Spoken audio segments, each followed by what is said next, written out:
In my previous video, I was talking about budget-friendly whiskies that I've enjoyed over the last couple of years, and I got a tremendous response from my community telling me, well, there's way more whiskies out there that people might enjoy. So this video is for you if you are into the budget-friendly whiskies that many people have tried and found to be a really good buy, value for money. Well, this video is for you. Welcome to the Whiskey Lovers Society with me, Gert Retief, and tonight we look at all of your suggestions that you've made. Now, I'm not going to mention the names of the people. A lot of the people are frequently visiting my channel and giving me some great suggestions when it comes to budget-friendly whiskies.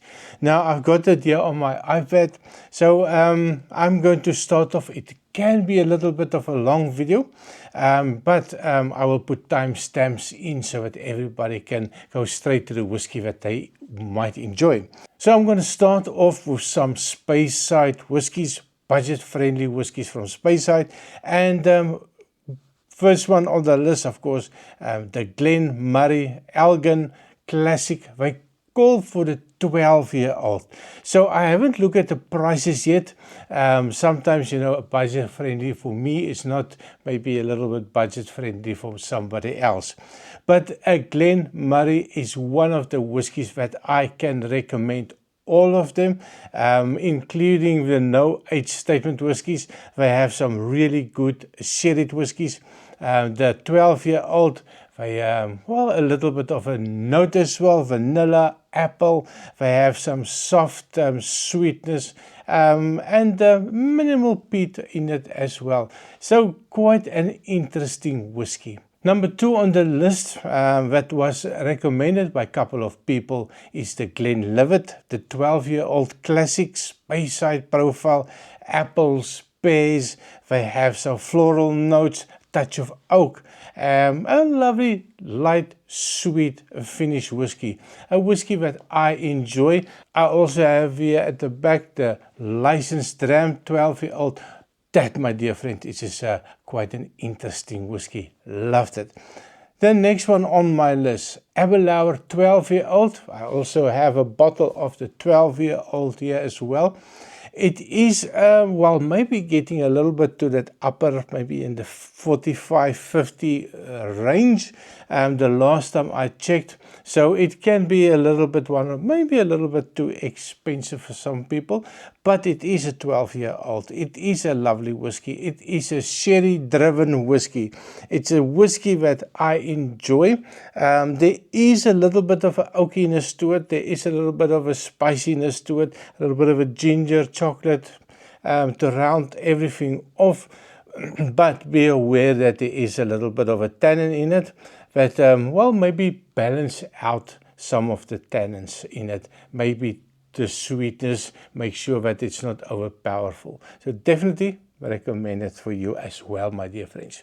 Now the next one on the list, a Belle Blair, 12-year-old, citrusy note, orchard note, vanillas, light spice, clean and refreshing is the notes that I will give you on that one.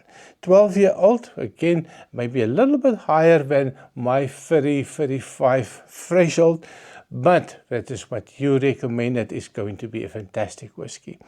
The next one on my list, Tamnavulin.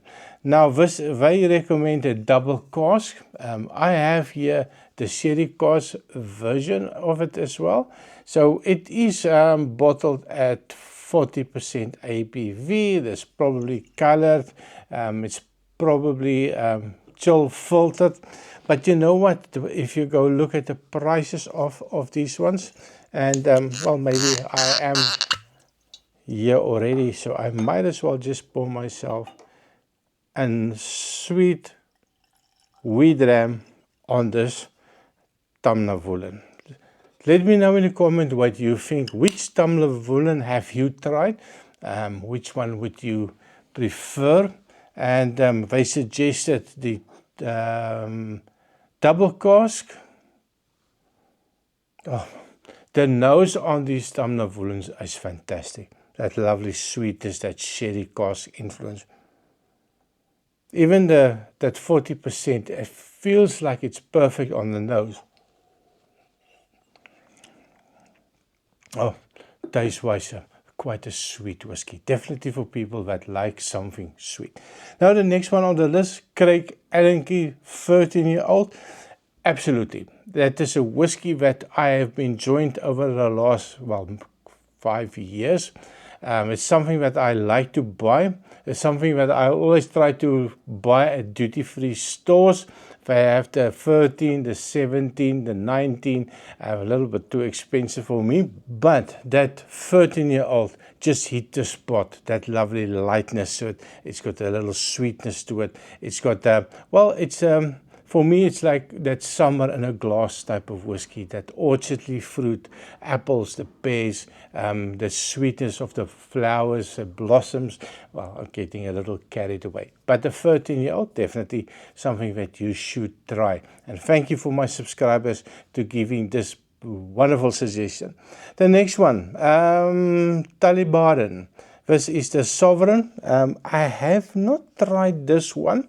Ex-bourbon cask, they have a lovely sweetness, they have honey, vanilla, light citrus note. It is a pleasant whiskey according to my friends.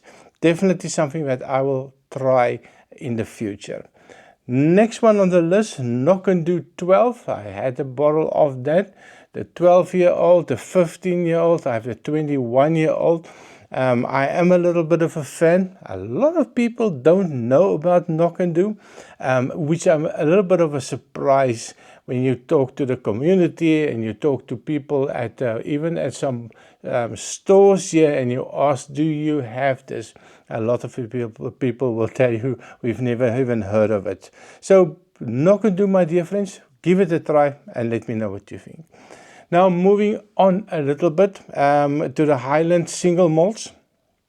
Glenmorangie, that came up quite often, that the people still enjoy it. Now I've tried it a couple of times. They have this at the lounge in Istanbul.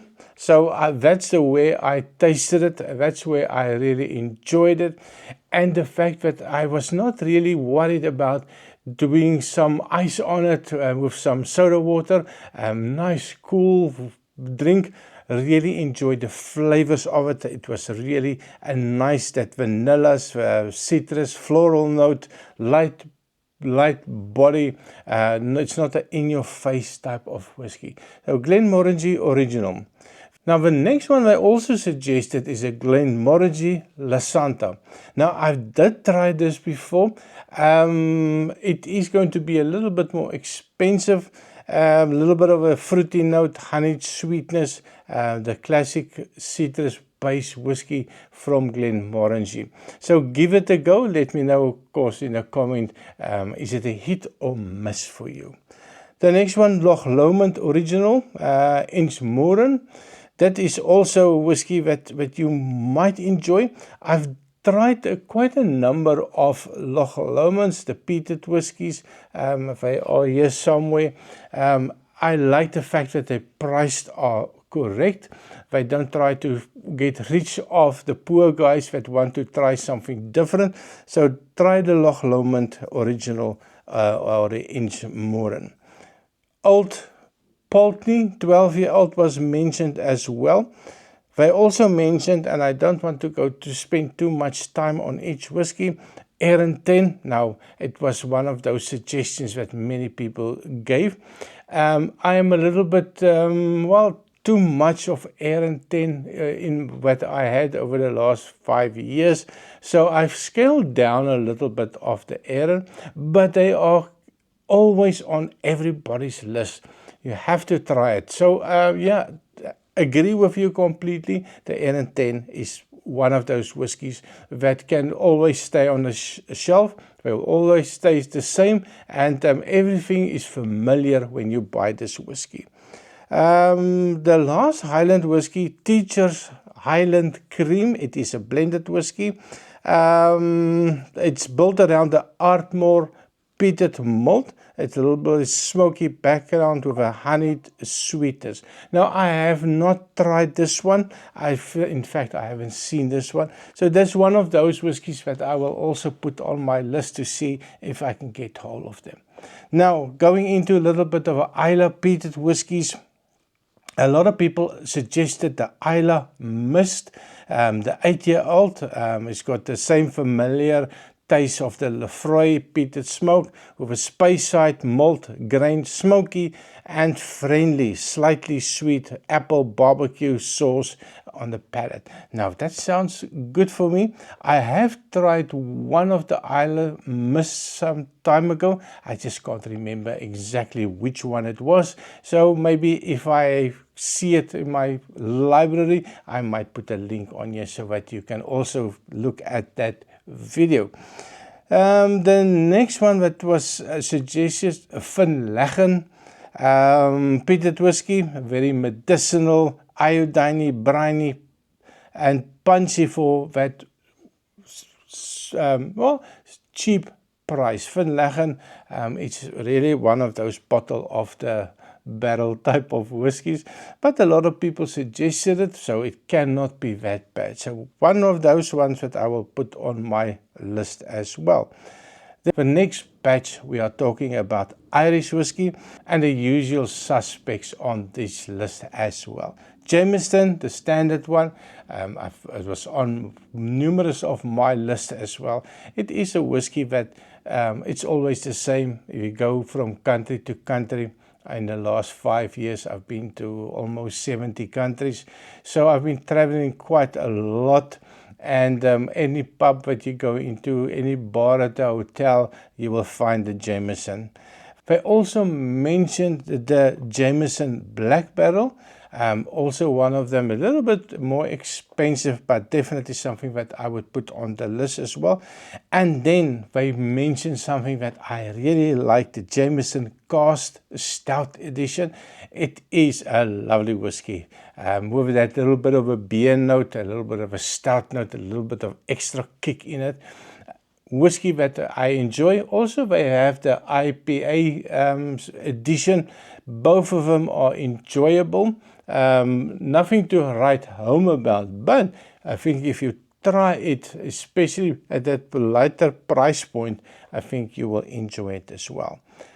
Bushmills Black Bush, haven't tried it.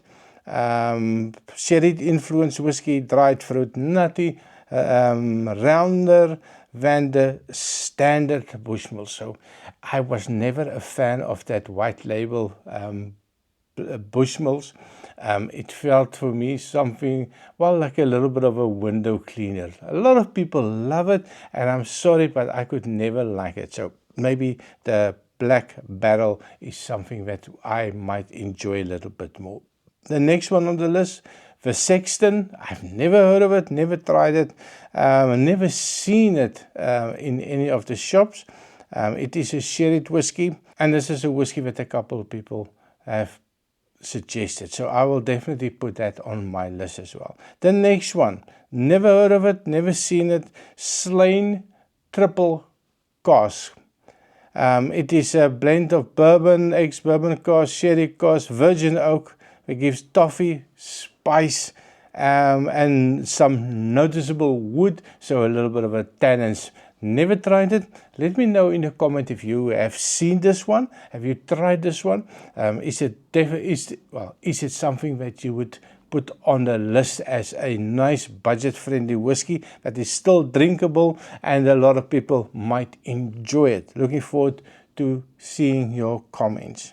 The next one on the list, we're looking at the Teeling Small Batch. I can confess and tell you that I do like Teeling as well. It is a rum cask finish, not so bad. And with that rum cask, you get a little bit of a tropicalness, tropical fruit type of notes. You get a distinct character of a rum whiskey. So a different type of whiskey. A lot of people might not like rum, and I think then you are not going to like this whiskey. If you like me and you drink anything alcohol related and you have no real preference and you have no problems with drinking some rum, not rum and coke, well, I suppose rum and coke counts as well. So definitely something that I would recommend that you give it a try. The next one, Powers Gold Label. Never heard of it, never tried it, but also something that I would try to source at some stage and maybe do a quick review on them. And then the last one, the Paddy's, again, one of those whiskies that I've not tried, not seen, but it was suggested. Light, grassy, subtle sweetness, simple and easy. Well, not really inspiring tasting notes, but yeah, it was suggested, so let me know what you think. Now we are going to, well, almost finish. We are going to look at some Scotch blended whiskies. Famous Grouse, tick the box. You're not going to be disappointed. The Famous Grouse cask strength. Now that's something that a lot of people suggested. Up the level. Stop with the 40-odd%, go to the cask strength. And I agree with you. A lot of these whiskies that are especially independently bottled, they might sell it at 40, 43, 46%, and then you get to the independent bottled whiskey and they bring it at cask strength, and you can taste the difference. You taste that, add a drop or two of water to open it up, you drink it the perfect level for you, and not to being forced to drink it at 40% or even lower. So I would suggest, if you can and it's not too expensive, up the levels, go for that high ABV or a cask strength version of any whiskey if you can find them. Naked Malt from Famous Grouse, absolutely agree with that one.